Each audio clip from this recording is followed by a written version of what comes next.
Hello friends, இன்றைக்கி நம்ம மைசூர் பாக் செய்ய போகிறோம். சிம்பிளான ப்ராசஸ் தான், எல்லாம் ஒன்றா சேர்ந்து செய்வோமா வாங்க. இந்த மைசூர் பாக் செய்யறதுக்கு நான் இந்த கப்பில் ஒரு கப் அளவுக்கு கடலை மாவு எடுத்திருக்கேன். நீங்கள் மெஷரிங் கப்பாக இருந்தாலும் சரி ஒரே அளவுகளோடு எடுத்துக்கோங்க. இதை நம்ம நல்லா சலிச்சு எடுத்துக்கணும். எந்த கடலை மாவு வாங்கினாலும் சரி, நீங்கள் ஃபஸ்ட்டு முறையாக எந்த பலகாரம் செஞ்சாலும் கடலை மாவை ஒரு தடவை சலிச்சு எடுத்துக்கோங்க.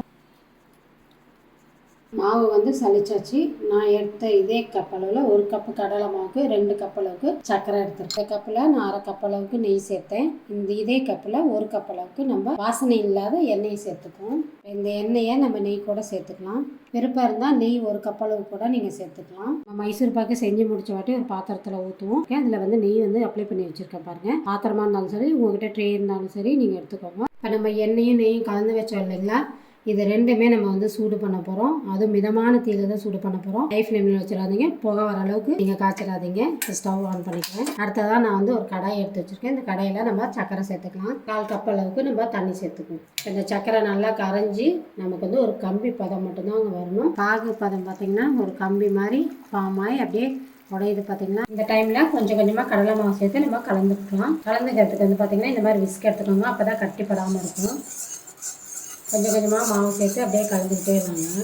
அடுப்பு லோ ஃப்ளேம்லேயே வச்சுக்கோங்க, ஹை ஃப்ளேம்லேயே வச்சிட வேணாம். இப்போ கொஞ்சமாக பபிள்ஸாக வருது பார்த்தீங்களா, இந்த டைமில் தான் கொஞ்சம் கொஞ்சமாக எண்ணெய் சேர்த்து அப்படியே கலந்துக்கிட்டே வரும். அப்படியே கை விடாத கலந்துக்கிட்டே வாங்க. நம்ம ஊற்றுற எண்ணெயும் நெய்யும் அப்படியே இந்த கடலை மாவு வேக வேக உள்வாங்கிக்கிட்டே இருக்கும்.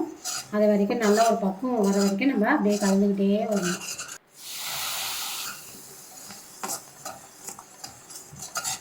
இப்போ தான் பார்த்தீங்கன்னா கொஞ்சம் கொஞ்சமாக கடலை மாவு நல்லா வெந்து வந்துக்கிட்டே இருக்குது. நம்ம ஊற்றுற எண்ணெயெல்லாம் பாருங்கள் அப்படியே உள்வாங்கிக்கிட்டே இருக்குது. இது செய்கிற நிமிஷம் பார்த்திங்கன்னா ஒரு அரை மணி நேரத்தில் நம்ம செஞ்சிடலாங்க. இப்போ நம்ம காய்ச்சின எண்ணெய் அவ்வளோதாங்க. எண்ணெய் தான் ஃபைனலு, எல்லாமே ஊற்றியாச்சு. இன்னும் கொஞ்சம் நேரம் அந்த பக்கம் வரும், அதை காமிக்கிற பாருங்கள்.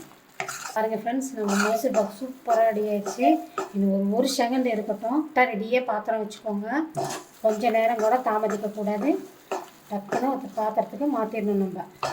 நம்ம ஊற்றின நெய் இதெல்லாம் அப்படியே பிரிஞ்சு வருது பாருங்க, சைடில் தெரியுதா? இது தாங்க நம்ம ஊற்றினதை எண்ணெய் நெய்யெல்லாம் அப்படியே கக்கிட்டு வரும். அப்படியே ஸ்டவ் அணைச்சிடலாம்.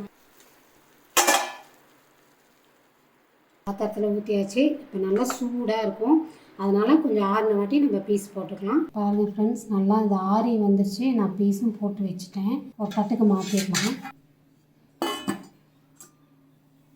பாருங்கள் ஃப்ரெண்ட்ஸ், எந்த அளவுக்கு அப்படியே சூப்பராக வந்திருக்கு அப்படின்னு பாருங்கள். எந்த அளவுக்கு அப்படியே சாஃப்டாக இருக்குன்னு.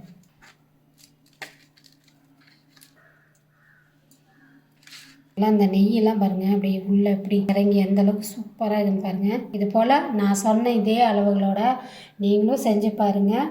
செஞ்சு பார்த்துட்டு எனக்கு மறக்காமல் கமெண்ட் பண்ணுங்கள். மற்றவங்களுக்கும் ஷேர் பண்ணி விடுங்க. தேங்க்யூ. அப்படியே கரையுது பாருங்கள், கையிலே கரையுதுன்னா அப்படியே நம்ம வாயில் வச்சோன்னே உள்ளே போயிருங்க. அந்தளவுக்கு சாஃப்டாக இருக்குது.